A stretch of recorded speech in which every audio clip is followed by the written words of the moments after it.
Hello students, welcome to my channel. आज हम haloalkanes and haloarenes के part 5 को देखेंगे, जिसमें कि हम पॉलीहैलोजन कंपाउंड्स के बारे में जानकारी प्राप्त करेंगे। पॉलीहैलोजन कंपाउंड्स में सब तक डाइक्लोरोमेथेन, ट्राइक्लोरोमेथेन, टेट्राक्लोरोमेथेन, इन सब के बारे में फ्रेओन्स और डीडीटी के बारे में जानकारी लेंगे। Dichloromethane methylene chloride. Dichloromethane is widely used as solvent, as a paint remover, as a propellant in aerosols, and a process solvent in manufacture of drugs. It is also used as metal cleaning and finishing solvent. Metal cleaning और solvents को finish करने में काम आता है। इसी तरह ये प्रोपिलेंट की तरह एरोसोल्स में और solvent manufacturers of process of solvents in manufacture of drugs में भी काम आता है। ये सॉल्वेंट को पेंट रिमूवर के रूप में भी हम काम में ले सकते हैं। ट्राइक्लोरोमेथेन, जिसे कि हम क्लोरोफॉर्म कहते हैं, chemically chloroform is employed as a solvents for fats, alkaloids, iodine, and other substances. The major use of chloroform today is in the production of freons. Refrigerant R22.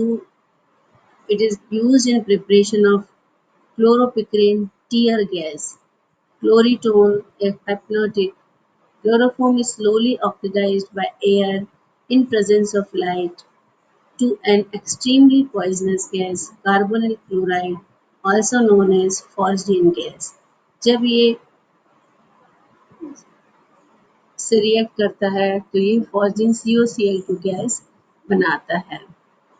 ट्राईआयोडोमेथेन, जिसे कि हम आयोडोफॉर्म कहते हैं, it was use earlier as antiseptic, but the antiseptic properties are due to the liberation of free iodine and not due to iodoform itself. अब हम देखते हैं टेट्राक्लोरोमेथेन, जिसमें कि कार्बन के चारों हाइड्रोजन जो है हाइड्रोकार्बन के, वो Cl से रिप्लेस हो जाते हैं carbon tetrachloride. It is produced in large quantities for use of manufacture of refrigerants and propellants for aerosols cans. It is also used as feedstock in the synthesis of chlorofluorocarbon and other chemicals, pharmaceuticals manufacturing, and general solvent use. Freons क्या होते हैं? The chlorofluorocarbon compounds of methane and ethane are collectively known as freons. They are extremely stable, unreactive, non-toxic, non-corrosive, and easily liquefiable gases. Freons are 12CCl2F2 is one of the most common freons in industrial use. अब हम देखते हैं कि DDT क्या होता है। Para diphenyl ट्राइक्लोरोएथेन को पैराक्लोरोफिनाइल ethane. It is effective against the most mosquitoes that spread malaria and lice and carry typhus. But many species of insects develop resistance to DDT, and it is also have a high toxicity towards fish.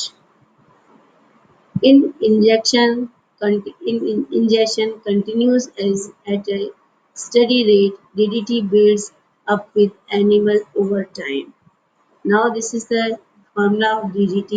CCl3CH, दोनों तरफ ये इसका structure है, chlorobenzene लगा हुआ होता है, उसे हम DDT कहते हैं।